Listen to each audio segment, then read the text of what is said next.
What's up guys, Intellitech Studios here, and I've just unboxed the Dyson Ball Animal 3. I'm recording this video right after taking it out of the box, and yeah, we're going to go ahead and run this in the living room to test this out and see how well it does.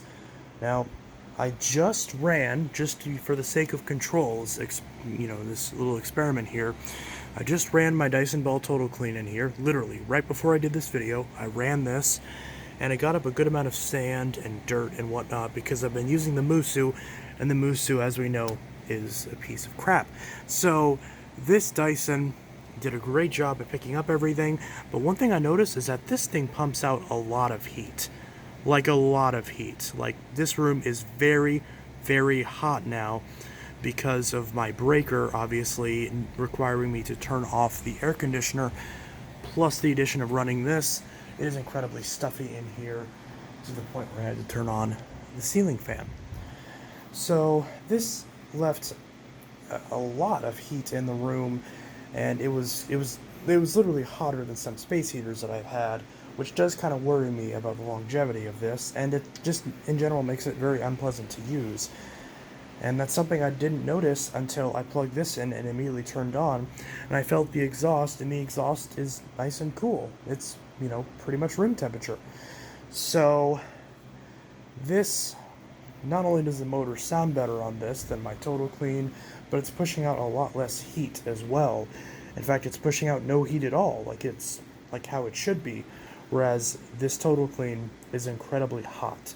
So I'm probably going to call Dyson and see if that means anything, because hopefully that's something they can fix, or something I can fix. I hope that doesn't mean the motor's bad. If it does, hopefully it means I'll be able to get a new motor. And if not, and if nothing can be done about it, then I might just have to sell it, because I can't deal with this.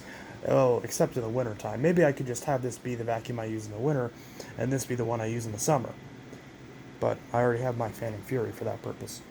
So that's interesting. So right off the bat, I noticed that difference right there, just by accident. So obviously, completely cleaned, fresh out of the box. The only amount of dust that's in here is the dust that Dyson puts on the seals to make them not dry out of the box. So that's the only amount of dust that's in here. There's no dust that's been sucked up. So we're going to see if this can pick up anything that the Ball Total Clean left behind. Now, I did put this on the middle setting because I believe that would be the best for my carpet, but if it is hard to push, then I can, mess with it in other ways. So, yeah, it defaults to the high setting. I put it on the medium setting, and we'll see if that makes a difference. So, here we go with the brand new Dyson. Oh, wow.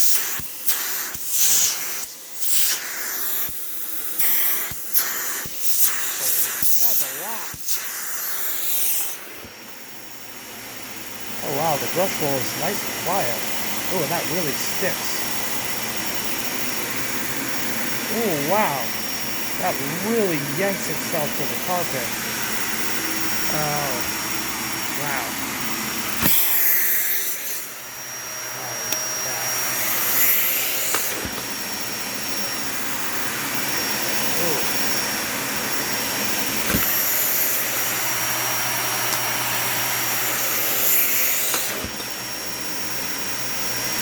Okay, that doesn't move at all.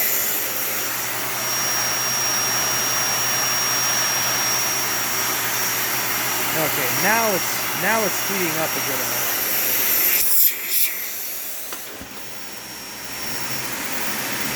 Oh God.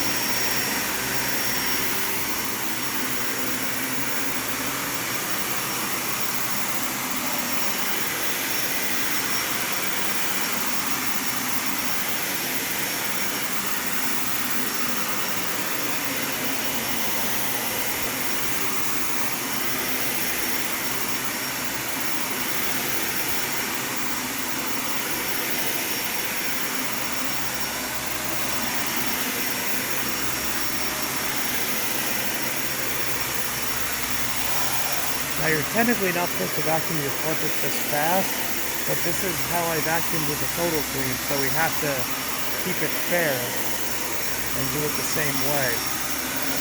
This is really hard to push compared to the Total Clean. Not a fan of that. I expected it to be easier given the suction adjustment. Let's see if it gets underneath here. Yes, it does. So it actually does get better underneath things than the Total Clean, than the Ball Animal 2.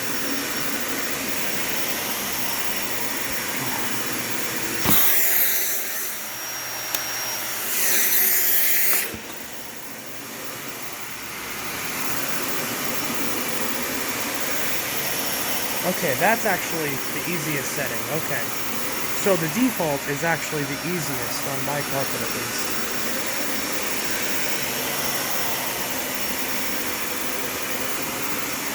Now again, I'm still partially deaf since that first video, so my voice sounds weird or it sounds like I'm shouting. That's why. So yeah, so this is actually the best setting. And on this setting, it's not too much harder to push than the previous Dyson. And now it can fit into tighter corners, which is good. So, actually fits into corners more easily. So that's always a fun addition. We still have the cord getting caught underneath as there is no cord clip still, unfortunately. But it is what it is.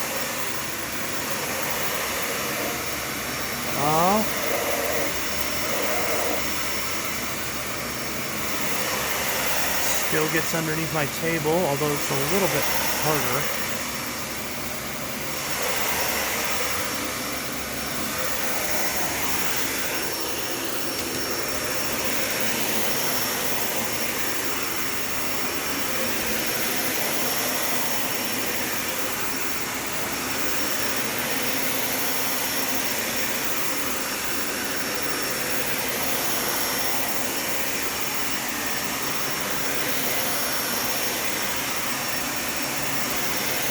Again, you're not supposed to vacuum this fast, but this is how fast I vacuumed with a Total Clean, specifically because of the heat issue and me wanting to get this done, so I need to be consistent.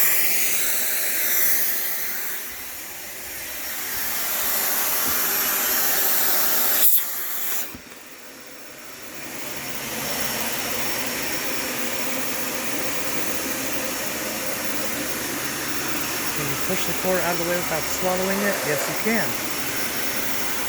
That's one thing I like about Dyson. I say that like it's the only thing. That is one of the things I like about Dyson.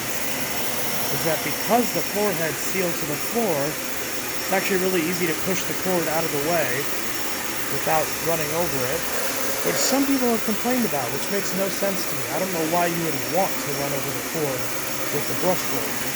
Because obviously that'll damage the cord. Might not do it the first time you do it, but will eventually tear up the cords. That's how cords get torn up on vacuums.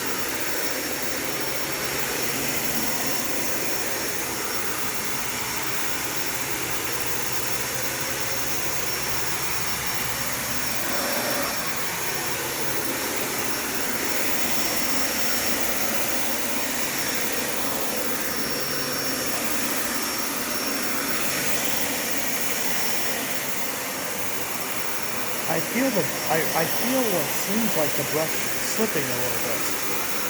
I hope that's not, any weird issue with the brush.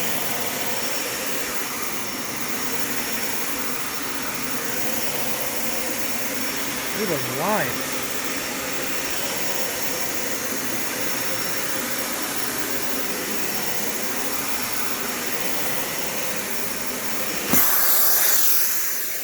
To put this exactly where this was, which was right there.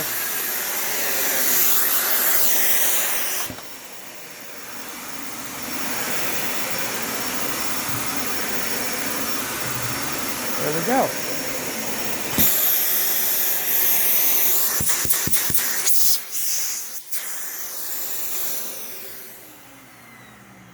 Okay, so whoa, wow, this is really hot. So unfortunately, after running it for a short period of time, this side of the ball is burning hot. Like I can't even touch it. but it's actually hotter than the Total Clean, because the Total Clean put out a lot of heat, but the heat only came out of the vent, so I could still touch the ball. So maybe the heating issue is just how modern Dysons are? If so, that's kind of disappointing, because this does not feel like a very good thermal design, because I can't touch this. If I continue to hold on to this, this will burn my fingers. So I definitely can't touch this. And I especially can't touch this or this. I just can't touch the entire ball. I can touch the switch, thankfully, if I for some reason need to change a filter, but the filter itself is obviously going to be burning. So, as expected, there's no hair on the brush. I didn't expect there to be any. But we did still get some stuff. Not a lot, honestly. But still, you can see there is still some sand and some grit in there. So, like, it's definitely not deep cleaning. It's definitely deep cleaning and doing a very good job at it. So, yeah, pretty good. Of course, there's no need in checking the filters, because the filters on my Total Clean still look perfect. Yeah, so that is that. And of course, Parwaz is actually messaging me right now on Messenger asking me about this thing, which is funny. So while it's on my mind, go subscribe to Parwaz786, where you can see the UK version of this machine that came out, which is very different. Not very different, it's a little bit different. But yeah. So this does a good job. I'm pretty happy with it so far, other than it putting out, in my opinion, way too much heat. I wish Dyson would get the thermal design of these machines under control, because these, like, I get it, you know, it's going to be putting out some heat probably as a result of the carbons and all that. I don't know why. Dyson's digital motor has been out for a long time.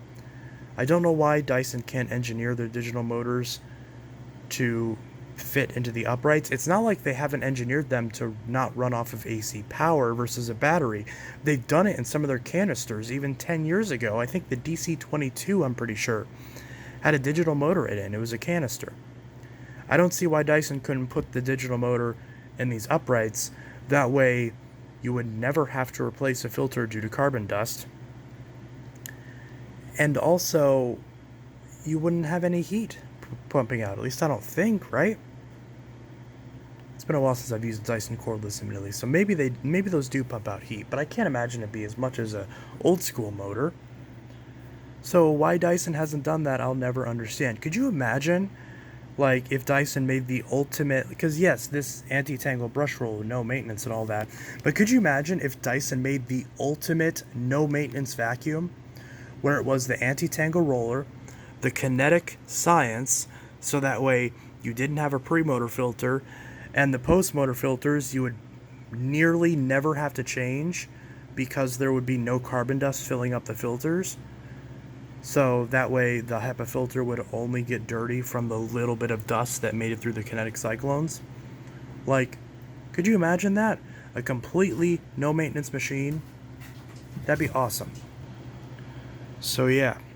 Anyways, my cat just jumped down from a stack of board games and knocked a bunch of them over, and considering that's on the side that I can't hear it, that scared the crap out of me, because I could only faintly hear it from the other side. So anyways, I'm pretty happy with this so far, but I'm still a little disappointed because this machine had so much more potential. There's so many other things they could have done to upgrade this design. They could have reinforced the spine. I will say the spine actually appears to be a lot stronger in some ways than the Animal and Animal 2.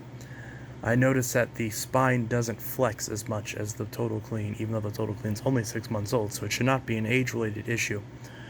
So I'm hoping that will stay and that the machine won't start getting floppy over time. I've noticed with my DC-41 and my 65 that they're just, the whole thing's flex really much. In fact, my kinetic flexes so much that the bin will detach itself, which is just not good. Like, there's no excuse for that on a $700 vacuum. And in this case, a $500 vacuum, the fact that it seems they've hopefully addressed that issue, that's good. So if that's the case, then I'm happy, because it's showing that Dyson, you know, they're introducing one really big feature and then otherwise focusing on subtly improving the design, which I think is commendable. I think that's good. Now, they could have done more. The Ball Animal 2 in the UK had a metal wand with a articulating joint. We didn't get any of that here. There's just a lot of things they could have done with this design. The design flaw with the lower hose still appears to be here, so not a fan of that. So if you break this hose, you're still SOL, unless you're, thankfully if you're under warranty, they'll fix it for you, don't get me wrong, but if you're out of warranty, then you're SOL. So a lot of the design flaws that have been addressed in Dysons that have come out long before this have still not been passed along to this design.